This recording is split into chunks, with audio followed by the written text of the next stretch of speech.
Every morning at 7:03 a.m., Isaiah read open the thick oak doors of Calf Marlowe, stepped inside and disrupted the air like a sudden change in weather. Conversations faltered. Coffee cups paused midair. For a breathless second, the world grew quieter, not from reverence, but from restraint. He walked slowly, his polished leather shoes muffled by the cafe's worn wooden floors. His frame was imposing, not just in stature but in the weight he carried, 40 years of moving through rooms like this, where eyes followed him out of obligation, not curiosity. The corner booth by the window was always empty for him, not by reservation, but by mutual understanding. No one else dared sit there. He made no eye contact, but he felt them all, the glances, the stiff nods, the careful avoidance. That was power, he reminded himself, cold and necessary. "Good morning, sir." The cafe owner, Leonard, greeted him without warmth, his mouth stretching into a smile that never reached his eyes. Isaiah returned a slight nod, his lips tight. The same greeting every day for the past 6 years, never once rising above the level of polite discomfort. Leonard had been renting from him since 2014. The lease had been renegotiated twice. Each time Isaiah could have raised the rent. He never did. But Leonard never thanked him either. He slid into the booth, his movements fluid but deliberate. He wore a dark navy suit, always tailored, never flashy. His hands broad and elegant, smoothed over the surface of the table like a ritual, a moment of stillness. Then he waited. The waitress, a girl in her 20s with tired eyes and a red-stained apron, brought him the usual black coffee, burnt toast, 2 eggs overcooked. Isaiah never sent it back. He never asked for better, because better would require acknowledgement, real service, and that was something money had never truly bought him here. Outside, the sun cut sharp through the blinds, casting slatted lines across his dark skin. He studied the steam rising from the coffee, his reflection warping in the black surface. A man worth $12.7 million, alone in a cafe where even his shadow made people uncomfortable. He had built his empire from nothing, starting with a used landscaping truck, then real estate, then commercial rentals. Now, half the town's businesses paid him every first of the month. Yet still he sat in silence, surrounded by walls that whispered what mouths never dared. They feared him.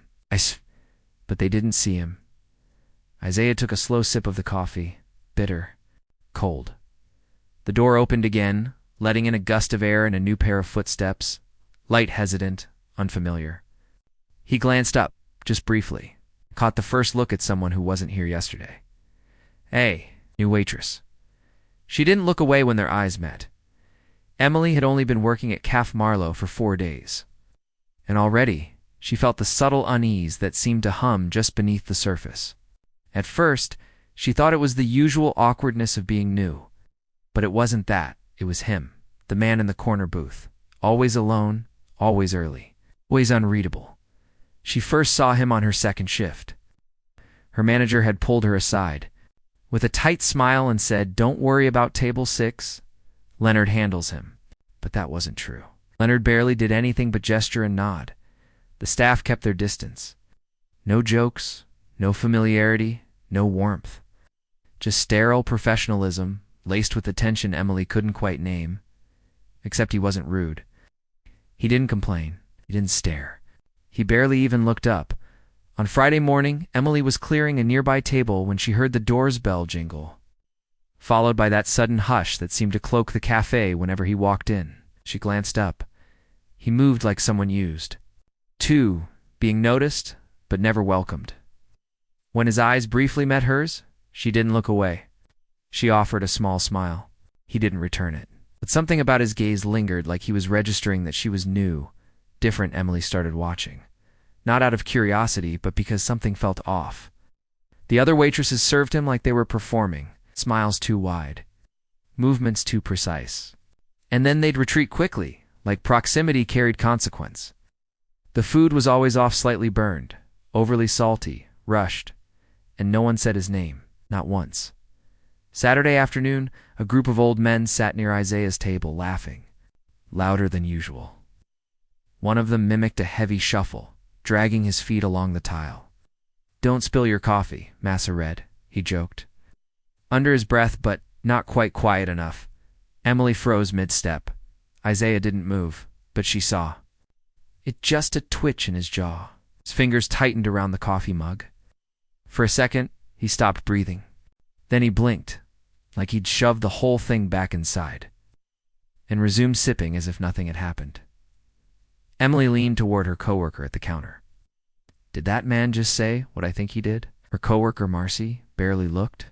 "Up. Yeah," she said flatly. "That's just how folks are." Emily stared at her, stunned. "That's not funny. It's not your place, girl. Just serve your tables and go home." The rest of her shift passed in a blur, but the image stuck. Isaiah, still and silent, surrounded by laughter that wasn't for him, just around him, sharp as glass. Later that night, she stood in her tiny bathroom, scrubbing ketchup from her apron. The red stain clung like blood. She kept thinking about the way no one looked at him, not really, except her. She didn't know it yet, but that moment had changed something in him. And in her? By her second week, Emily stopped pretending not to notice. Isaiah Red's table 6 was always the last to be cleaned. The crumbs from someone else's breakfast lingered like a quiet insult. Napkins stuck to the tabletop. The silverware was often missing or haphazardly tossed. Coffee arrived late, lukewarm at best. Eggs came crusted or undercooked. And yet Isaiah never said a word. He sat with the same stillness each morning, as though absorbing each slight into the core of his being. Emily watched it unfold day after day, the careful way her coworkers avoided eye contact, the overly cheerful tone they used when forced to approach his booth, the speed at which they retreated once the plate was down. It wasn't rage. It was decayed, the kind that comes from being quietly eroded for decades. One morning, after watching yet another server drop off a cold plate and leave without a word, Emily couldn't take it anymore. She grabbed a clean towel and walked over. Didn't ask. She started wiping the table, slowly, thoroughly, her movements precise. Isaiah glanced at her, one brow slightly raised. "Sorry," she said, voice even. "It should have been done already." He didn't answer. But he didn't stop her either. The next day, she brought over his coffee herself, hot and fresh. He looked down at the cup, then up at her. "Thanks," he said gruffly, the word stiff, like it hadn't been used in a while. She nodded and walked away. From that point forward, she made sure he had what he needed. She didn't ask for permission. She didn't try to make conversation. She simply served him quietly, respectfully, like he mattered. And little by little he thawed. On a rainy Wednesday morning, as thunder rolled faintly in the distance, she brought him his plate eggs cooked properly, toast golden and crisp. She turned to leave when he spoke. "They served me cold, so I'll stop coming," Isaiah muttered, not looking up. "I'll stay so they don't win." Emily paused, unsure if she was meant to hear it. "That's a lot to carry alone," she said. Gently, he didn't respond, but his eyes flicked toward her, holding for just a beat longer than before. Something in them was less guarded, just slightly. From that day, he only accepted service from her. The others noticed. Some smirked. One rolled her eyes. But Emily didn't care. It wasn't about being thanked. It was about doing what was right, even when no one else did. Some connections don't begin with words. They begin with a clean table, a warm cup, and the quiet refusal to look away. By now, Isaiah's routine had become part of Emily's rhythm. She had the coffee brewing 10 minutes before he arrived, the booth cleaned before the doors even opened. Every interaction was still brief, but it carried the weight of something. Earned small nods, a muttered, "Appreciate it," the faintest lift at the corner of his mouth when she brought the plate just right. That Friday morning, cafe buzzed with an unusual kind of energy, louder, sharper. A group of white businessmen took over 2 tables near the back. Already in full swing by the time Isaiah walked in at 7:03 a.m., like always. Their voices were thick with laughter, clinking mugs and inside jokes that stretched too far outside. Emily felt it immediately. Something was off. The door creaked open, and Isaiah stepped in, coat dusted with the early frost. The air shifted, conversations dipped. But the group in the corner only got louder as Isaiah passed their table on his way to his booth. One of the men, broad, balding, his tie already loose and shuffled in place, dragging his feet slowly across. The tile, he mumbled, just loud enough. "Don't drop your tray now, boy. Ain't no field to catch it." Laughter erupted. One man slapped the table. A coffee cup slipped from Emily's hand and shattered on the floor. The cafe froze. Isaiah stopped mid-step. His shoulders stiffened, but he didn't turn, didn't speak. He stood there for half a second too long, his fingers curling at his sides. The owner, Leonard, gave a weak, awkward chuckle.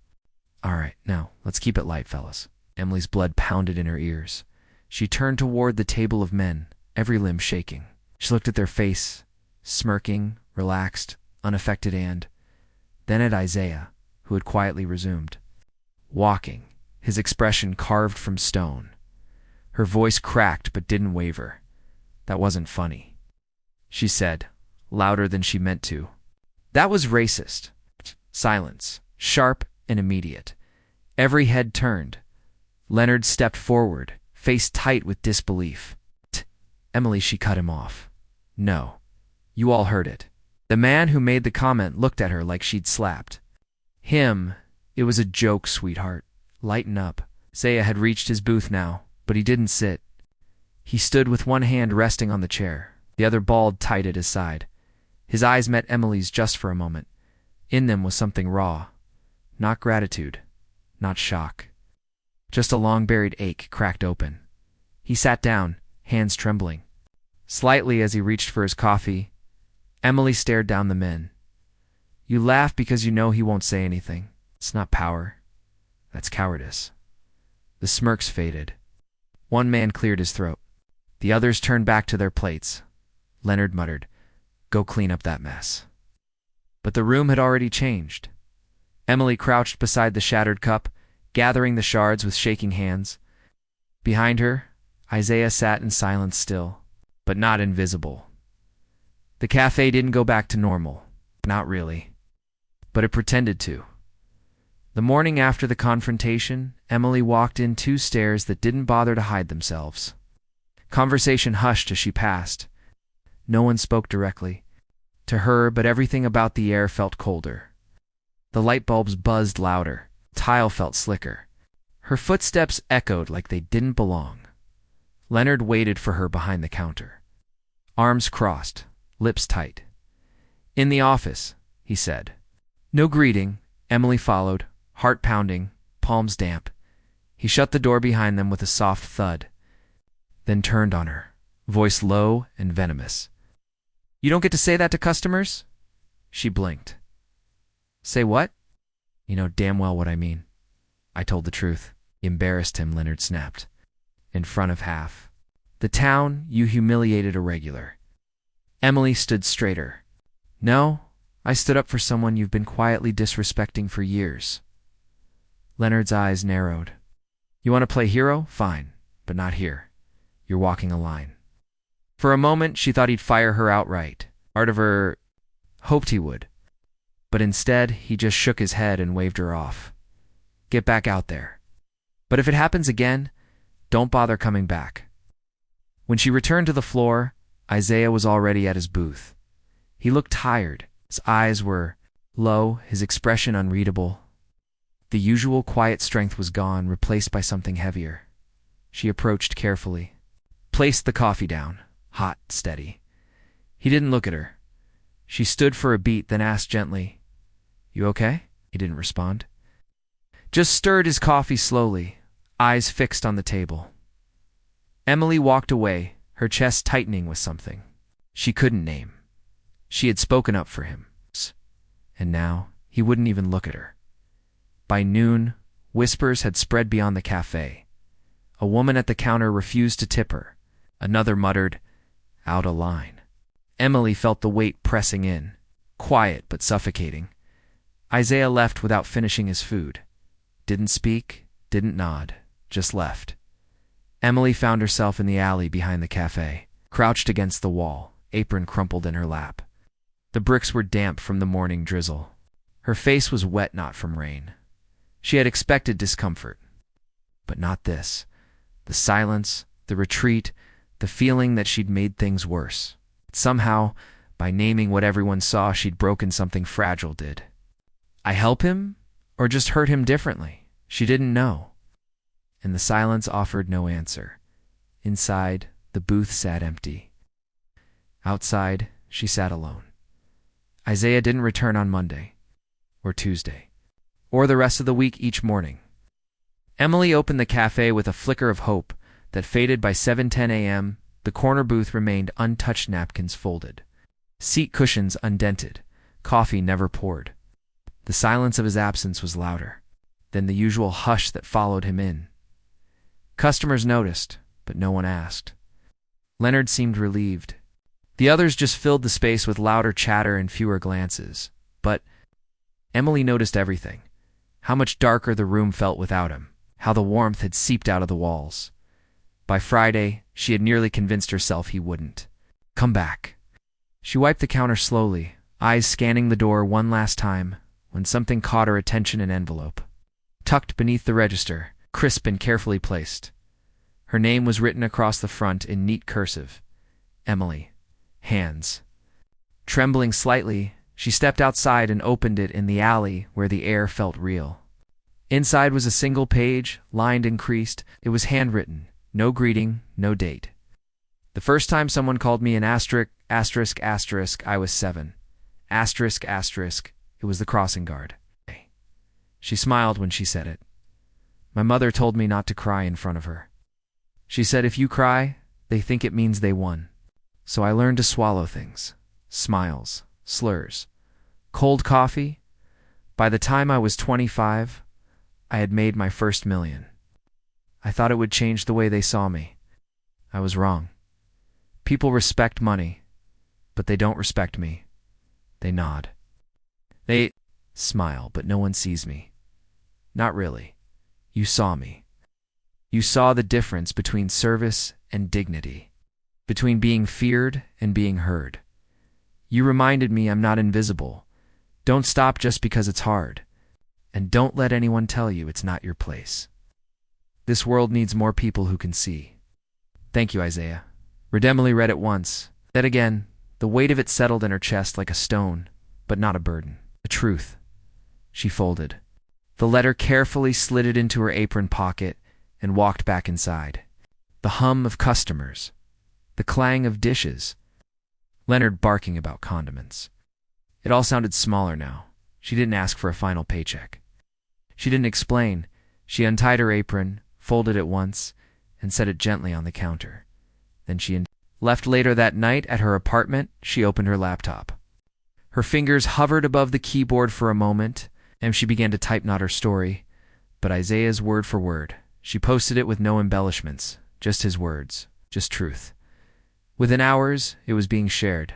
By morning, it had reached thousands. By Sunday, tens of thousands.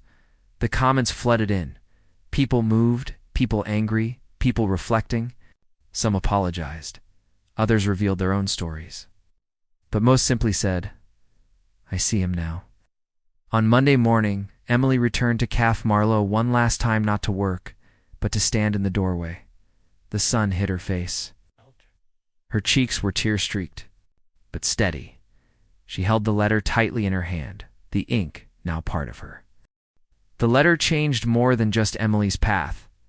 It rippled outward through screens, across dinner tables, into whispered conversations and uncomfortable silences. It wasn't a story people could scroll past without feeling something. And in a town where the truth had long sat behind drawn blinds, Isaiah Red's voice shattered the quiet. The cafe began to feel it first. Customers trickled in more slowly. Some regulars stopped coming altogether. Others stared uneasily when they saw Emily's letter printed and taped to the old corkboard near the door by someone no one knew who. Leonard ripped it down 3 times. Someone replaced it each night. By the 3rd week, he stopped trying, and by the 4th, he put the cafe up for sale. No one thought to guess who would buy it. When Isaiah Red walked through the front door, not in silence this time, but with steady, unapologetic purpose. It was as if the walls themselves braced. He didn't pause. He didn't wait.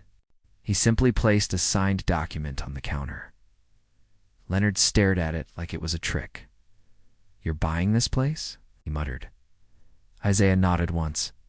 "No, I've already bought it." He didn't gloat.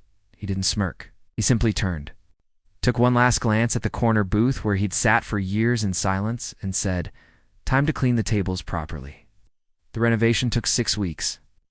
Emily came by often, not to help at first, just to watch. To believe it was really happening, Isaiah hired local workers, artists, and college students. He paid everyone fair wages. When someone suggested calling it Red's Caf, he shook his head. "It's not mine," he said. "It's ours." He named it the People's Table. When it opened, the crowd spilled out onto the sidewalk. The new sign, hand-carved, warm and simple, gleamed in the morning light. The windows had been opened up to let the air and light in. Inside, tables were rearranged, booths replaced with shared seating, and a chalkboard wall invited guests to write what community meant. To them, Isaiah stood at the front, wearing a dark blazer over an open-collared shirt. He looked different, not younger, not lighter, but fuller somehow. Emily stood beside him in a simple dress, holding a small folder and blinking back tears. Her hair was pinned back, her voice steady as she addressed the crowd. This cafe used to be a place where people ate in silence, where dignity was optional and courage cost too much. But one man's presence and one act of honesty showed us what needed to change. Today, this is no longer a room of whispers. It's a room of voices, and every voice matters here. Applause rose up. Not polite, not forced. Real. Isaiah stepped forward, hands folded in front of him. His eyes scanned the room, children running between tables, elders sitting comfortably, young people with notebooks and laptops. No shadows, no cold stares, just life.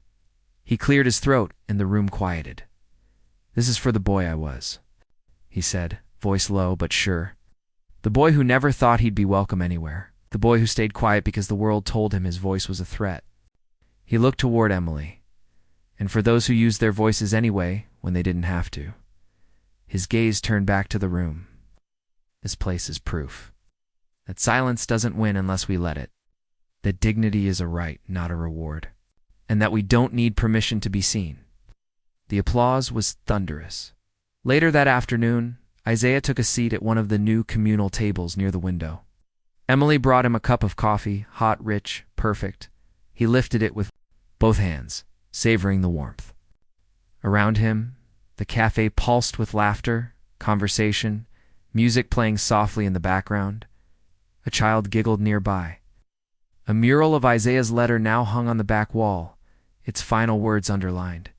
"You reminded me I'm not invisible." Yes. Sat across from him. For the first time in a very long time, Isaiah smiled, not out of politeness, not to prove anything, but because, here at last, he belonged.